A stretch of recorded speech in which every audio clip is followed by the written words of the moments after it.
Liham pangalakal at mga uri ng liham pangalakal.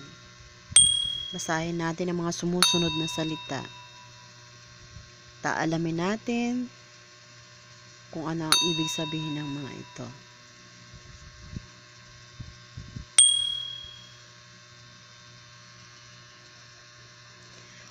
Bago mo malaman ano ang liham pangalakal, huwag mong kalimutang mag-like, mag-subscribe, at pwede mo ring i-share para updated ka sa lahat ng mga videos na aking i-upload.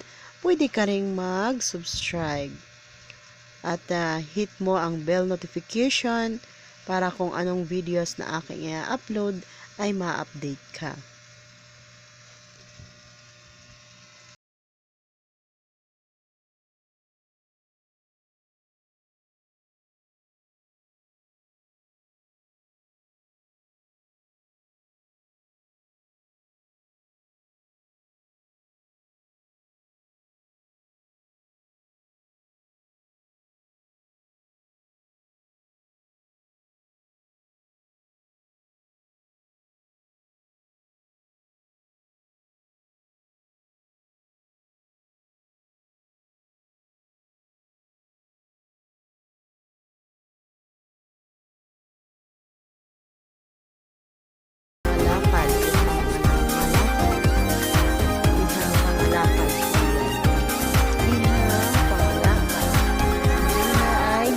Pag-apply ng trabaho.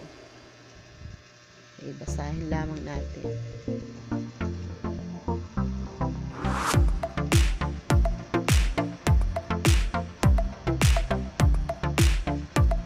Pangalawa, liham sa patnugot o editor. Basahin natin ng tahimik.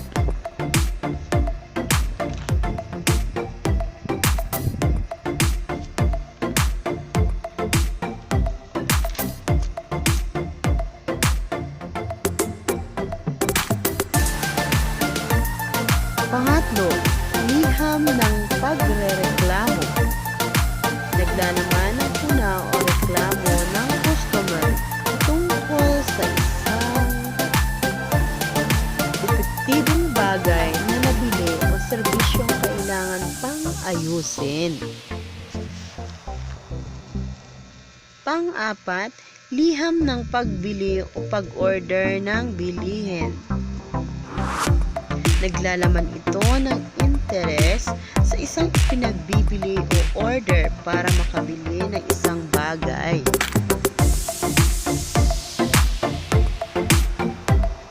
Panglima, liham ng paghingi ng permiso upang lumiban sa paaralan o trabaho. Naglalaman ng dahilan sa pagliban at paghingi ng permiso upang lumiban.